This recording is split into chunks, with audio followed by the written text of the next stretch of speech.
buffer tanks installed.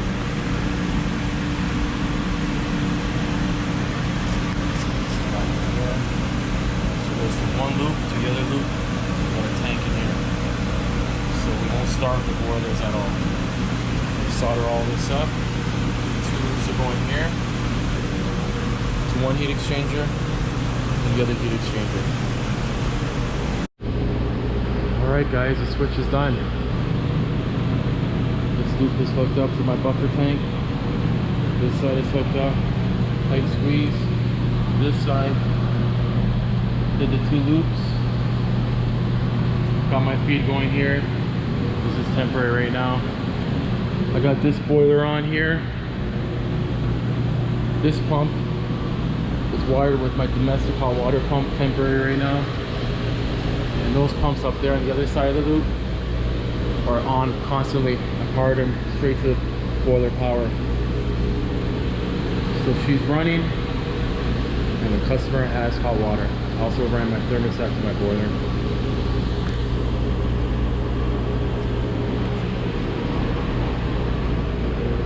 Not to mention, these are all hooked up.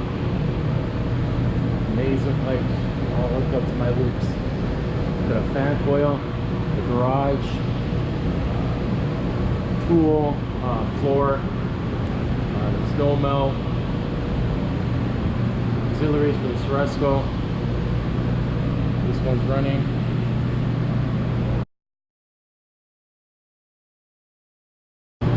Still waiting for my other pump. Sorry, my boiler.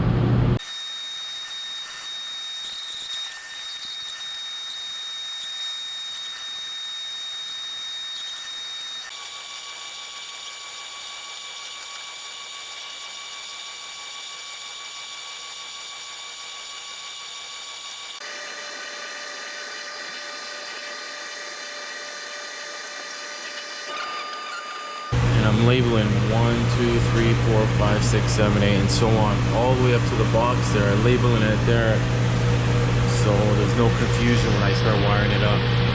It's important to label and mark your pumps down.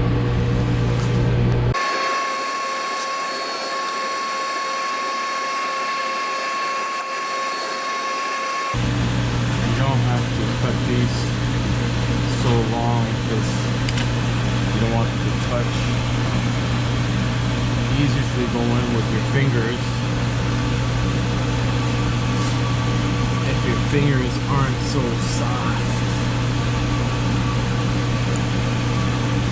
Bang, bang, and bang. Put the ground in there. Sit in there. Put the cover in after. That's another one. So I'll flip it there. This one I'm leaving here because it's the temporary, it's the domestic water. I'll do this one now, I'll run it.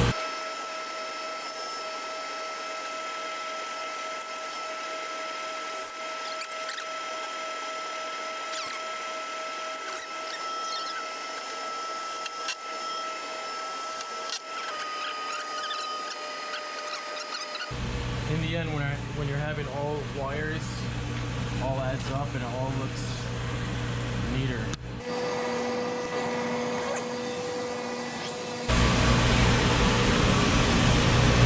These pipes are hot because I got the domestic water going and it's pretty hot, so it doesn't help.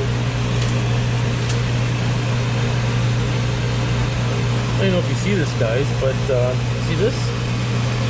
Drip, drip. It happens. One of the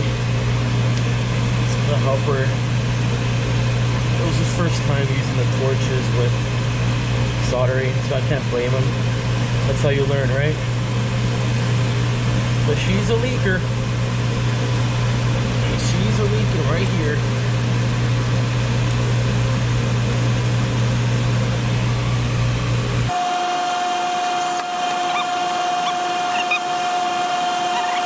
This is my domestic water, so that's why it's... That's why I stay away from that. Instagram. Instagram, Facebook. Fuck that.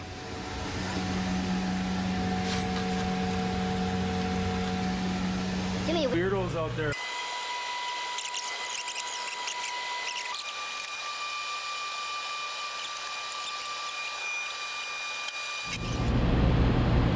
Alright guys, all boilers are here.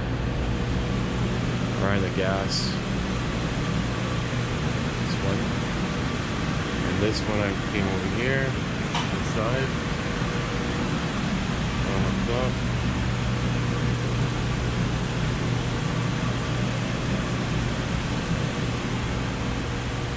Panel. I'm running all the BX up there for my pumps.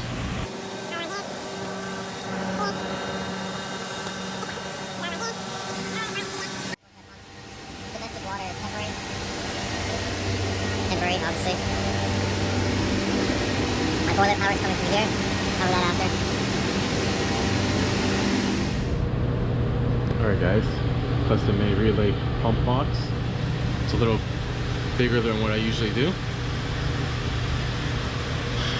These are all coming from my actuator zone heads. I'll show you later. This is all for my pumps. They're all numbered 1 to 9. There's 9 2 right here I put. It's because I'll explain that later. It's on the other side of the loop. I have it coming down in here. They're all going to these 2 boxes. And this is pretty neat, guys. We know somebody that is really good with electronics. So what we told them is, what resistor and diode do we need for these LED lights? So we're gonna light up these LED lights when each zone is on. We also have a boiler call light and on-off switches. Pretty neat. So we got a resistor and a diode in each one. That's another video. Anyways, so that's that. So if you follow the wires, as you see, my helper started insulating. So these are all my actuator heads. They're all going to that panel. Still gotta put one there and wire that one up. That's still temporary. That's domestic hot water. Including on the other side loop, you got those pumps, and you got another pump up there. I put them together with the same Paul loop with these pumps. This is my custom made relay switch box as well for the snow melt. This pump's going in there and this pump's going in there. My thermostats, Tekmar. And I'll show you something else that I made up. This is a pressure control. I have nothing telling my pumps to turn off. It's just low pressure. So we tied in here to the buffer tank, pressure control, and this wire is getting tied into my main box there, and it's going to kill all the pumps and everything if the pressure gets too low. So she's getting there, guys. Finish this box up, finish installation.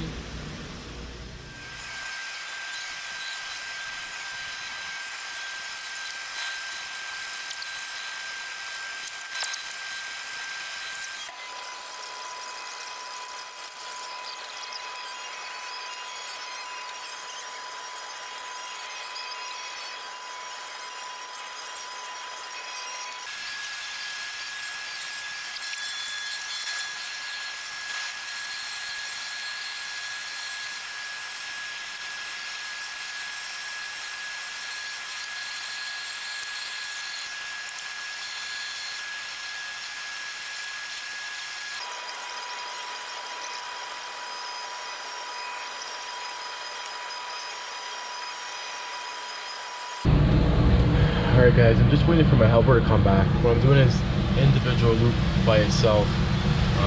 This will take a whole day to explain what I'm doing here. But essentially,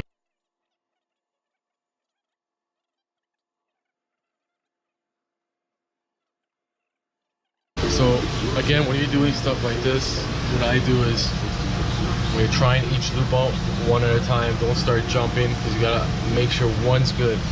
Make sure one's good, and you go from there. It's coming along. It's looking good.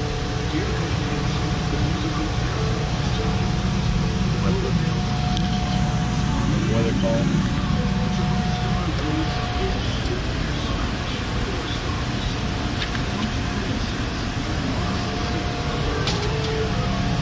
Sweet pressure domestic water, awesome. So getting there, a few more to go. Just gotta locate some wires too, because as you see, you gotta see where anything's hooked up. I got this 5 coil to still dislocate. That's 9 coil, the one in the garage. There's a thermostat coming in here somewhere. And yeah, a few more on the porch. It's getting there.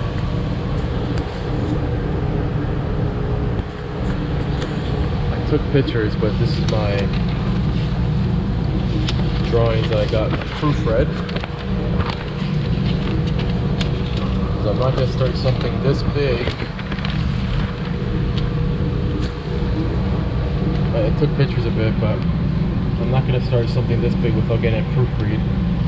So, these are the drawings I took. My schematics. This is a 120 side. So I split them up in 2 fuses. 2F3.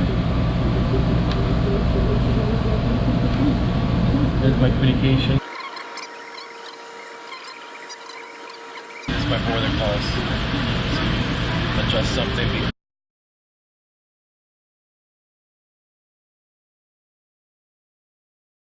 So yeah, it's getting there. Lots of work, but it should be there soon.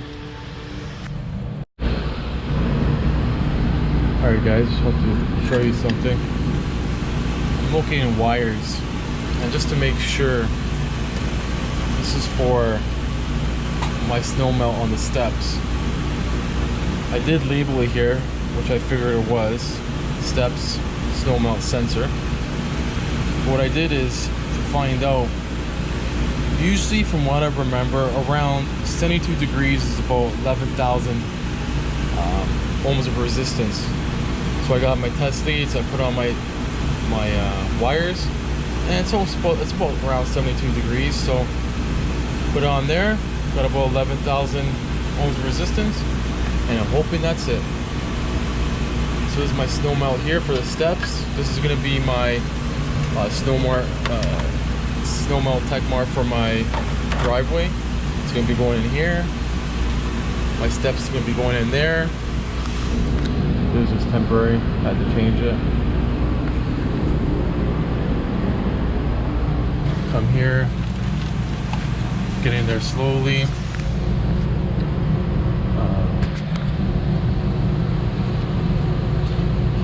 Just did my garage coil, but there is no thermostat. My thermostat was already there. I had just had to do my heat call. So I brought the heat call here. Goes to my switch, goes to a relay back, and throws on my pump, which is R7. Right now it's on because I have it testing, and that's it. Slowly but surely we're getting there. Alright guys, she's pretty well done. These boilers, what I did is, I have it on another video, I just data wired these all in series together, and I named them 1, 2, 3, 4. There's only one other setting you got to be careful about, and that's domestic water, but all our loops are on zone valve, so just keep it disabled. You set your set point, and that's pretty much it. So those are all communicating with each other. Standby, standby, standby. You know, with this domestic hot water going, and I gotta change that. Little things you gotta do. I gotta relabel that. I gotta label. I have a labeler. With just the domestic hot water and a few other things, one boiler is more than enough. It's cycling on and off. In the winter time, with the hydronics, with the snow melt, the porch, I still would be surprised. You got the auxiliaries for the air heat, cool heat, spa. I'll be surprised if all four of these are running. Like I said, this is how this turned out. It wasn't too bad considering all the wires to tidy up and everything. You know, I could have used a control here, but we decided to go with this because there's a lot more going on here than just relays and pumps going on. I got AC wires from fan coils upstairs, coming in here and tying in here. Like I got a thermostat 5-wire from an Ecobee. Like everything is getting tied in here. It's not just doing a simple on-call for boiler. I could save this for another day. There's so much going on, but pretty much is my main power is coming in through all my pumps, coming back out one side, and what's happening is on the communication side, and my calls are coming from here on this side.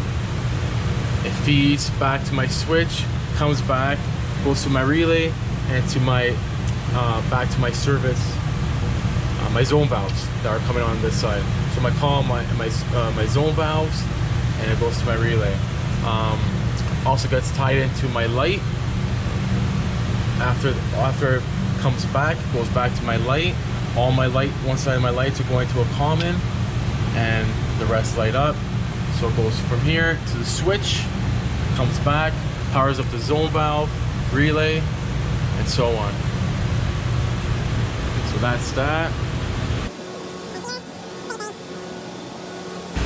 Have to change this thermostat. These two contactors, they operate this pump and that pump. That's my snow melt. Have the power off right now. So little things, just gotta tidy up a little bit. Thermostat, I got a label. These, I got a labeler. But yeah, so far so good. Came out well.